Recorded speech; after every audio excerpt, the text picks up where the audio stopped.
तो आज मैं द पॉसेसन मूवी को एक्सप्लेन करूंगी जो कि एक सुपर नेचुरल हॉरर फिल्म है। तो मूवी की फर्स्ट सीन में हम एक बूढ़ी औरत को देखते हैं जो कि एक बॉक्स को घूर रही होती है और जैसे ही वो उस बॉक्स को टच करने जाती है उस बॉक्स से कुछ अजीब सी आवाज़ आने लगती है, लेकिन वो उस बॉक्स को इग्नोर करके अपना बाल कॉम्ब करने लगती है जहाँ ढेर सारे बाल टूट के उसके हाथ में आ जाता है और उस औरत को ये लगता है कि ये सब कुछ उस बॉक्स के वजह से ही हो रहा है। तो वो औरत एक हैमर से उस बॉक्स को तोड़ने के लिए जाती है, लेकिन अचानक उस बॉक्स के अंदर से अजीब सी आवाज आने लगती है जिससे इस औरत का चेहरा डिस्ट्रॉय होता है और उसका शरीर हवा में उड़ने लगती है और उसके शरीर के हड्डियां अपने आप ही टूटने लग जाती है। और बाहर हम उसके बेटे को भी देखते हैं जो कि डोरबेल बजा रहा था और जब उसे घर के अंदर से आवाज़ें आने लगी तो वो एक एक्स्ट्रा की से डोर ओपन करके घर के अंदर जाता है जहां उसे उसकी मदर बेहोश मिलती है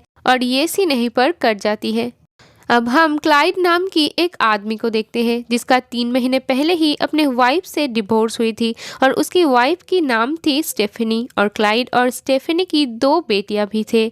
तो वीकेंड्स में क्लाइड अपने बेटियों को अपने साथ ले जाया करता था और उनके बेटियों के नाम था हैना और एमिली। अब वीकेंड में क्लाइड अपने बेटियों को ले जाने के बाद नेक्स्ट डे क्लाइड उन दोनों को घुमाने के लिए ले जाते हैं जहां रास्ते में इन्हें पुराने चीजों की सेल दिखाई देती है और यहाँ एमिली की नजर उसी मिस्टीरियस बॉक्स पे पड़ती है। वो बॉक्स एमिली को बहुत पसंद आ जाती है और इन सामानों को उसी औरत का बेटा बेच रहा था जिसे हमने मूवी के फर्स्ट सीन में देखा था। अब क्लाइड उस बॉक्स को एमिली के लिए खरीद लेता है। अब एमिली उस बॉक्स को लेके जा ही रही थी कि तभी उससे वही औरत दिखाई देती है जो कि एमिली के हाथ में उस बॉक्स को देख के बहुत ही डर जाती है और जोर से चिल्लाती है और ये देखकर एमिली भी डर जाती है और अपने डैड के साथ उस बॉक्स को लेके घर चली आती है। अब घर आने के बाद एमिली और उसकी डैड उस बॉक्स को खोलने की बहुत कोशिश करते हैं लेकिन वो बॉक्स ओपन नहीं होता। अब रात को जब एमिली सो रही होती है कि तभी उसकी नींद खुलती है और उसे बॉक्स के अंदर से कुछ आवाज़ें आ रही थी।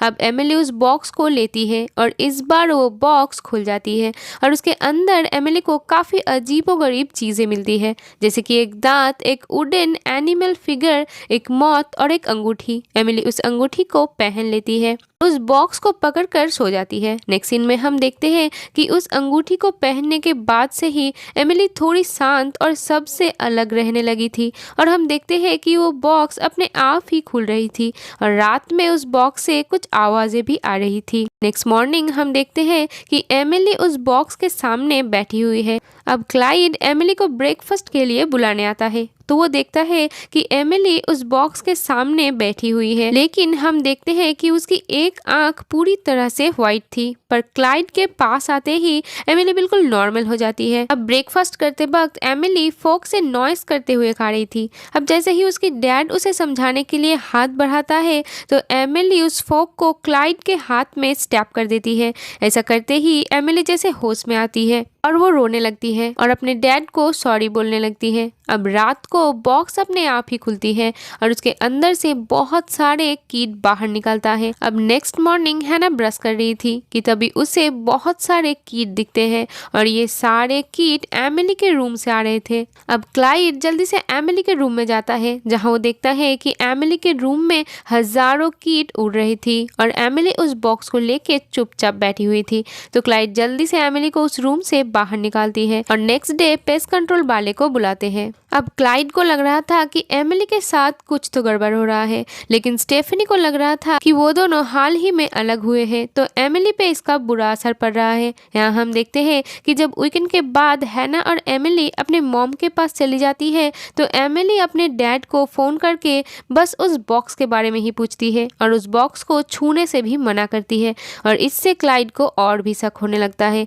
तो वो उस बॉक्स को देखता है और उसे भी उस बॉक्स के अंदर वो अजीबोगरीब चीजें दिखता है। इधर हम एमिली को देखते हैं जिसे अपने मुंह के अंदर कुछ फील होता है और जब वो चेक करती है तो उसे अपने मुंह के अंदर किसी की उंगलियां दिखती है। अब नेक्स्ट मॉर्निंग हम देखते हैं कि एमिली के स्कूल के एक बच्चा उसकी बॉक्स वाले बैग को चेक कर रहा था तो एमिली उस बच्चे को कई सारे थप्पड़ मारती है और उससे अपना बैग छीन लेता है। अब टीचर फौरन ही एमिली के मॉम डैड को बुलाती है और टीचर ये भी बताती है कि कुछ दिनों से एमिली एकदम अकेली रहती है, उसने अपना असाइनमेंट करना भी बंद कर दिया है।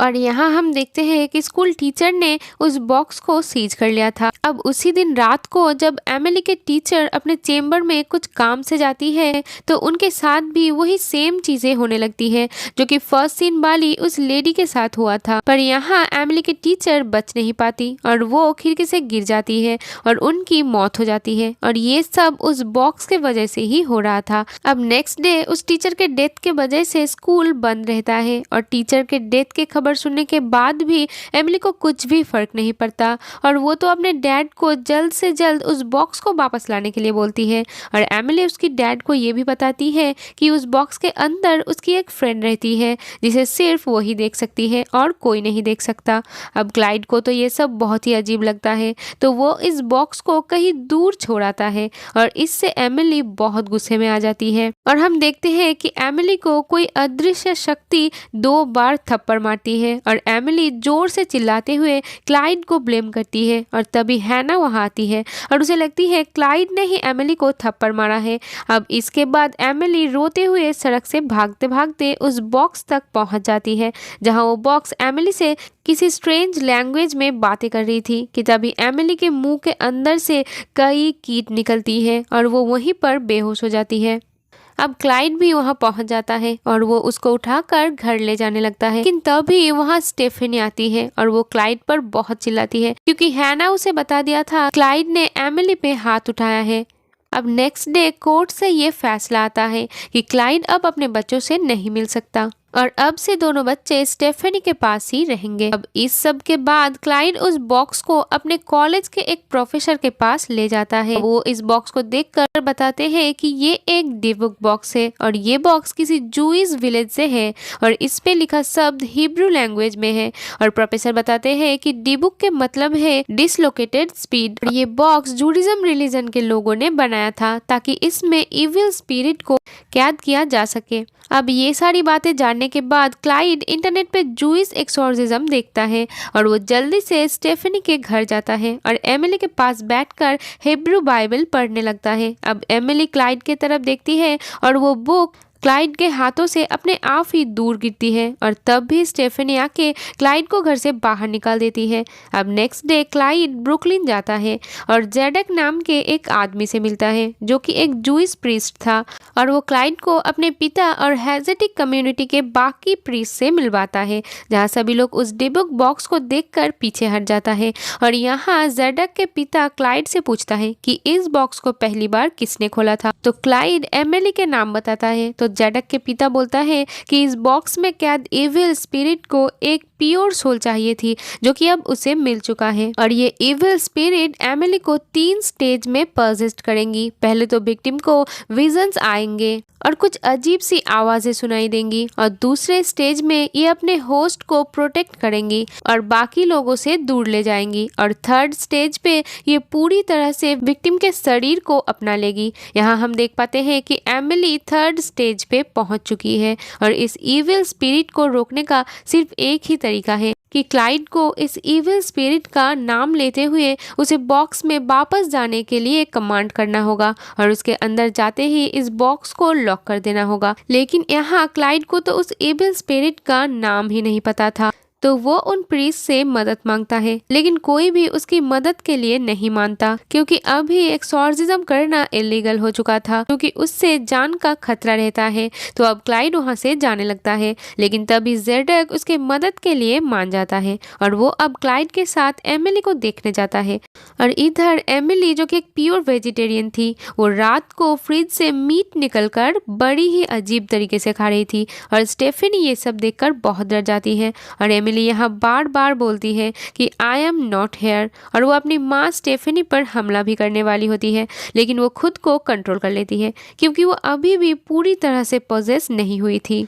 अब इन सब के बारे में स्टेफनी अपने बॉयफ्रेंड ब्रेड को बताती है और वो डिसाइड करते हैं कि एमिली को किसी साइकियाट्रिस्ट के पास ले जाएंगे। अब नेक्स्ट डे ब्रेड जब एमिली को लेने आता है तो एमिली उसे बहुत ही अजीब तरह से घूर रही होती है कि तब भी ब्रेड के सारे दांत अपने आप ही टूट जाते हैं और डर के वो वहां से भाग जाता है। और ये सब कुछ स्टेफनी देख रही थी और वो बाहर आती है तो देखती है कि एमिली के मुंह से एक कीट निकलती है और इधर जेडक उस बॉक्स को देखता है जहां उन्हें उस बॉक्स के अंदर एक मिरर दिखता है और जैसे ही वो उस मिरर को तोड़ता है तो उन्हें उस इविल स्पिरिट का नाम मिलता है जो कि था आबिजू। अब क्लाइड जेडक के साथ हॉस्पिटल पहुंचता है जहां एमिली एडमिट थी। अब वो लोग यहीं पर एमिली का एक्सॉर्सिज्म करने का डिसाइड करता है। अब स्टेफनी भी क्लाइड के बात मान जाती है क्योंकि उसे एमिली के एक्सरे रिपोर्ट में एक शैतानी आकृति दिखी थी। अब क्लाइड, स्टेफनी, जेडक और हैना ये चारों बेहोश एमिली को लेके हॉस्पिटल के थेरेपी रूम में जाती है